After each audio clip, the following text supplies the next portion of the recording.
एकंदरीत शालेय विजय उमेदवारांचं निगडी सकल मुस्लिम समाजातर्फे आपला सत्कार केला जात आहे, तर याबद्दल आपल्या काय प्रतिक्रिया आहे? प्रथमतः महाराष्ट्र मंथन चॅनेलचे मी या ठिकाणी स्वागत आणि आभार व्यक्त करतो। नुकत्याच घातलेल्या निवडणुकीमध्ये कालच्या निकालामध्ये भारतीय जनता पार्टीच्या वतीने 3 आणि शिवसेनेच्या वतीने 1 असे आम्ही 4 उमेदवार निवडून आलेला आहे। 2 पक्षाचे या ठिकाणी 2 वेगळे मतप्रवाह येऊन 4 उमेदवार निवडून आले आहे। परंतु प्रभाग क्रमांक 13 मधील सेक्टर नंबर 22 असेल, यमुना निगडी सायनातार असेल, आम्ही चौघं कोणतेही मतप्रवाह न ठेवता प्रभागाच्या सर्वांगीण विकासासाठी एकत्र काम करतो। आम्हाला मुस्लिम समाजाचा आम्ही सत्कार केला, बोलवलं आणि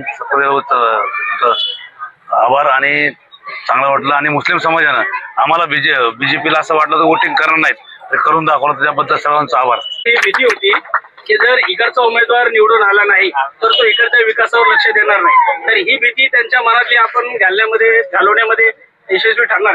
काय शब्द दिलेले आहेत तिथे पूर्ण होतील, त्यापेक्षा पलीकडे जाऊन काम करून दाखवणार।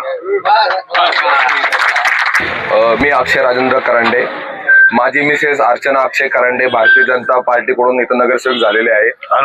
हा विजय फक्त माझ्या कुटुंबा नसून आणि माझा नसून तर हा पूर्ण सेक्टर 22 आहे आणि पूर्ण प्रभाग क्रमांक 13 आहे।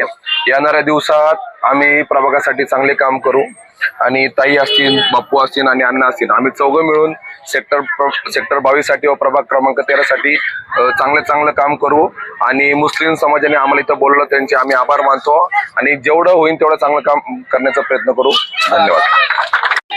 तर एकंदरीतच ताई निवडणुकीच्या मैदानामध्ये समोरासमोर उभे ठाकल्यानंतर आज विजयी झाल्यानंतर आपल्या विरोधी उमेदवाराकडून आपला सत्कार केला जात आहे, याबद्दल पण काय सांगा? मी त्यांना विरोधी कधीच म्हणणार नाही। त्यांनी त्यांचं काम जबाबदारीने उभं राहून त्यांचं स्वतःचं मत त्यांनी आजमावलेलं आहे, परंतु ते विकासाच्या पाठीमागे आहेत। त्यांना वॉर्डामध्ये विकास पाहिजे आहे। सेक्टर 22चा विकास जो बरेच वर्षापासून रखडलेला आहे, त्या विकासाच्या कामासाठी त्यांनी आमचा सत्कार केलाय असं मी समजते।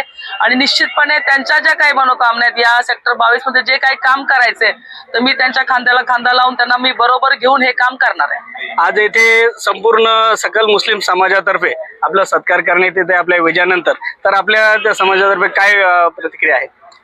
मी स्वतः बाळासाहेब ठाकरे हिंदू हृदय सम्राट यांचं मी त्यांना दैवत मानते आणि त्यांचं असं म्हणणं आहे की हिंदुस्थानमध्ये राहणारा प्रत्येक व्यक्ती हा हिंदू मुस्लिम आहे, त्यामुळे हे माझे बांधव आहेत सगळे। त्यामुळे मी त्यांच्या बाबतीत माझे एक समानता हाच एक माझा संदेश आहे।